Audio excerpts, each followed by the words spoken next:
Most people that we work with and have worked with in the past are often overtraining and under-recovering. When it comes to training, a lot of the time, many people are trying to train too much at once, i.e. going over on volume and intensity in their session, trying to work up to a 1 rep max or maxing out on lifts every other week, which straight away is going to crash your central nervous system for days or even longer at a time. People are also spending too long in the gym. They're spending 90 minutes plus. Again, there's only so long that you can do this before your body is going to break down, get injured, or you're going to burn out physically. Again, this has been made popular by that working hard culture of 5-6 days a week in the gym. You must do it to look and feel good. For some people, it is their job to train, exercise, and look good as a job. Or even an athlete. An athlete may train most days, but they have their active recovery and they have their recovery sorted for this.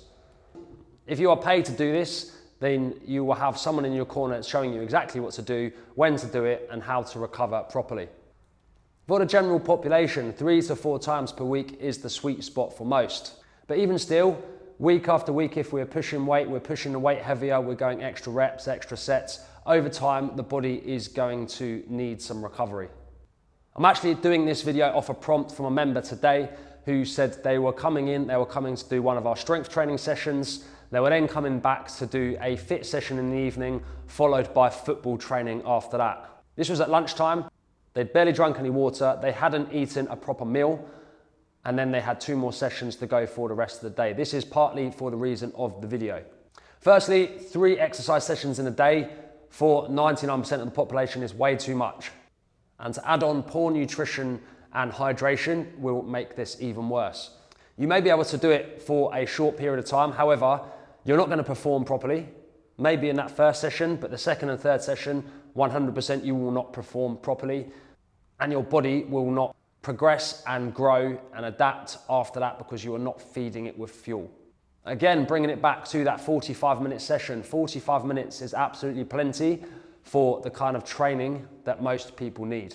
A simple full body approach where our aim is to increase either sets, reps or weight slightly each week so that we are progressing. You do not need to be testing 1 rep maxes every other week or even every month for that matter. For nutrition wise, for basic eating beforehand, we want to have a basic carb meal. Again, this person said they were too busy, but how long does it really take you to eat a banana? Half an hour before you come in. Everybody is busy, but everybody has access to an air fryer. An air fryer is going to cut down your cooking time, it's going to make things easy, and there are millions of things that you can cook for 2 to 3 people within a large air fryer at a time that will halve the time of what it takes for an oven. Again, you can batch prep this in advance to make things easier and more time efficient for you. The next thing when it comes to recovery is people's protein levels are way too low. Again, speaking to another member the other day, he believed his protein intake to be good over the day. We then broke this down. He said that he had 2 eggs at breakfast time. He said his lunch is normally a tin of tuna with something else, and then his dinner is like a home cooked meal. I think his examples were lasagna or chicken and rice. If we break that down, we're looking at around 60-ish, 70 grams tops for the day. And for this particular individual, his minimum protein intake for the day recommended was around 140 to 150 grams per protein. And he thought that what he was having now was all that he needed. So again, people are massively underestimating their protein levels, which needs to be addressed for most people. For most people, a 1.5 to 2 grams per pound of body weight should be efficient for your protein levels. Again, you can't really go over, but if you're massively under eating this is where you're not going to recover fully for your training sessions.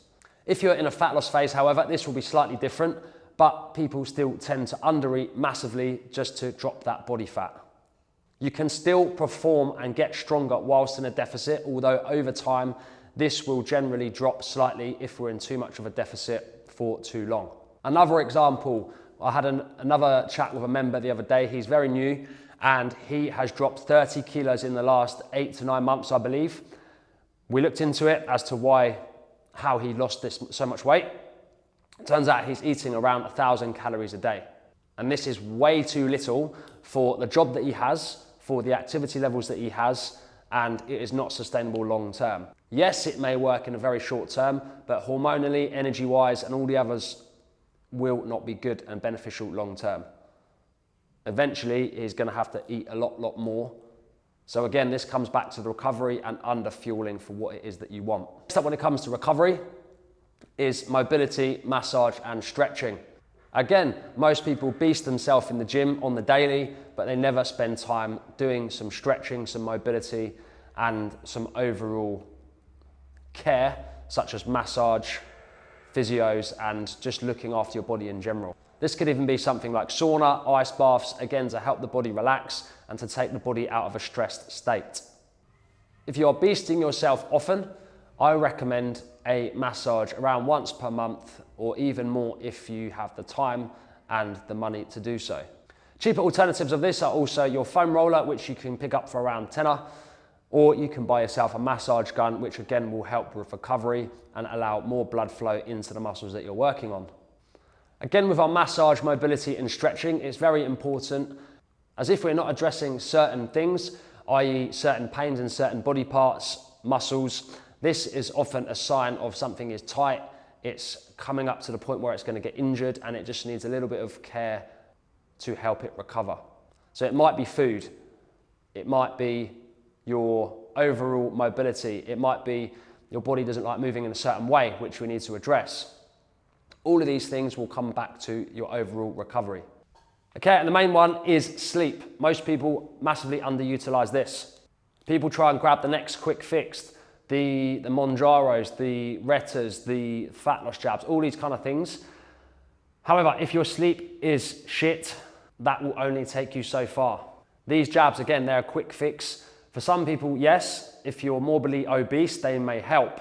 But if you are not changing your habits and your structure around the reason why you're taking these in the first place, i.e. bad relationship with food, then when you do eventually come off it and your sleep is still bad, this will not help you at all. If we're having caffeine late into the day, this will affect your sleep. Your hormones are going to be all over the place. And essentially, you're kind of tricking yourself into using a quick fix, whereas you can fix this for free, going to bed earlier, staying off your phone, and just in general, having a better sleep routine. And even touching on the supplement side of things, looking at something like magnesium before you go to bed will help you get a better sleep. When we are tired, it leads to bad food decisions, lead to more injuries, and it will lead to poorer training overall. So if right now your performance is lacking in one area, look at the things that we've gone through, the nutrition, the sleep, the overall recovery and fatigue, and have a look which ones you can make a difference on first. Because I guarantee if you look at your nutrition, you look at your recovery, and you look at your overall sleep, if you even improve this by 5 to 10% over the next 30 days, everything will feel much better, your lifts will move better, and you will feel overall more energized every single day.